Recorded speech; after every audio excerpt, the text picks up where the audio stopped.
Like we got like just enough of the hood and then just enough of like the good life type stuff that like so you have like that perspective. Like to be honest, none of our family has really been like struggling hood, like poor. No, I don't think I can say that for any of our family. We haven't all been rich either. So it's like we had that good mix of where we be able to experience navigate both types of atmospheres and environments to kind of like mold you to be like a lot more well-rounded. Yeah, and I think that's kind of why like you kind of fall into your success in a little sense, because we do have like we had family events that might have had like some weight or had like battled that adversity and was able to overcome it because we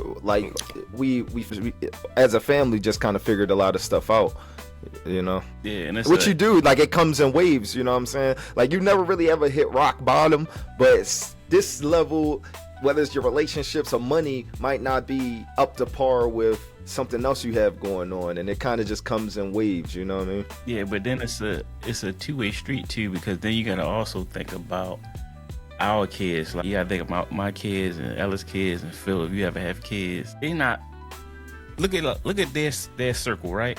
They never gonna have to struggle for anything. They never gonna have that, and that might not always be a good thing. So like I feel like sometimes that struggle and those down times kind of build you and can influence the type of person you are. But when you grow up in an atmosphere where you never want anything, you got everything you want and you never have any wants, like what is that going to equate to when they get older? Like what type of adversity they ever been through or anything like that? So that's like some of the things you got to think about and try to navigate through, because honestly that's something that we haven't really experienced that our kids are going to experience. So it'll be I was talking about that the other day, because like you don't know what you don't know, in a sense where like we only probably got different experience, but we didn't have grandpa and we had one grandma that we know, you know what I'm saying? And I don't know what that feels like to have my grandfather or both of my grandmothers and both of my grandfathers. I don't know what that kind of experience would have poured into me. And then I just look at my son, like he got both of his grandparents. So like that's already a different experience that he gonna have, where he met both of his grandparents. And I don't know how that molds someone, because I didn't have that. So it's like, it's crazy that we can create another stepping stool for our kids, and just put them in a better situation to be all right. This is the stage that I started at, and now you can start at this stage. Like mom and dad didn't go D1 or you know what I'm saying, and was able to walk me through like the recruiting process and what it looks like. But now I have that tool to tell them. We didn't get financial literacy, you know what I'm saying, as kids, and like, hey, this is when you get money, this is how you handle your money. But you can now give them a stage that's a little higher, where they can, they already have the knowledge moving forward. So like this next generation of fosters, we're going to be like the holy trinity though. These is the foundation of fosters that gave you a better springboard to get you to, all right, you might not go this, but you might be the one to make it to the actual draft. You know what I'm saying? Yeah, but then it's still like, if you go back to what we talked about last week, as far as like the new age athletes and like not having that grit, that's an issue though. If you don't ever go, it don't gotta be adversity though. And you starting off here, your They competition. still, it's not gonna be the ones they still go through the adversity. It just looks different to feel it.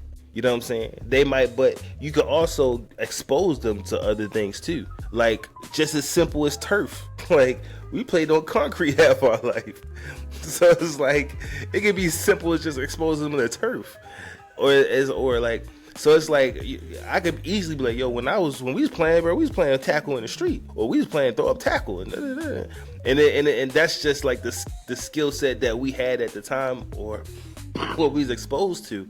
but you can expose them to something better that's going to make them better in their upbringing of whatever they feel like adversity is. And I just feel like that's that's something that even with time that we starting to just do as a society. Like if you look into sports, like when we was playing high school, only, well, I ain't gonna say only, that was like 15 years ago, you could crack back block people towards the line of scrimmage. Now you can't. Even with basketball, like you're a great player if you could shoot a bunch of threes opposed to like dunking and more of the physical. So I just think in society we making some advances to more so protect more people, and it's the same thing with the kids as well. So you got different type of like censorships, and you got different rules in place to protect the kids, so their adversity is going to look slightly different from ours.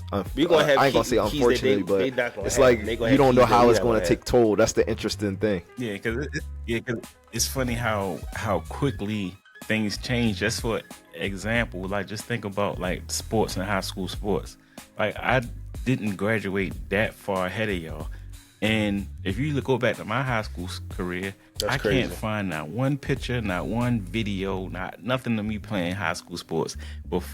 Fast forward a couple years, and there's YouTube, and there's a whole, I think y'all even had like a whole company that was coming following y'all games. Like just like the little small stuff like that. Well, you got to think how hard it was back then to be able to get a scholarship or get the attention of a college coach, especially from like Northern high school baseball team. First of all, they might expect maybe a good football player or basketball player for Northern. They're not expecting no good baseball player coming from Northern. So it's like you got to realize like how hard it would be to get to the next level from Northern in 2002 versus what it was whenever y'all graduated. Was that 2? But look, I'm gonna give you the flip side of that though. Imagine you having to overcome all the adversity. Imagine all the bad plays that you made since you was in middle school being recorded. You missing that game winner. You dropping the ball in a crucial situation. Imagine you having to overcome that adversity in high school, and these is videos, or you getting ran over, you getting smacked, and then you gotta continue to go and play, and that's recorded content that may have got 10 to 5,000 views or however many views that you got to overcome, because that's what I think that's going to be the new adversity for some of the younger kids, because they getting the camera in their face since birth. So it's kids out here that have a picture, maybe a video every day of their lives since they've been born and running. Would you would have wanted that adversity of having that the flip side of being recorded and documented all that time, you know?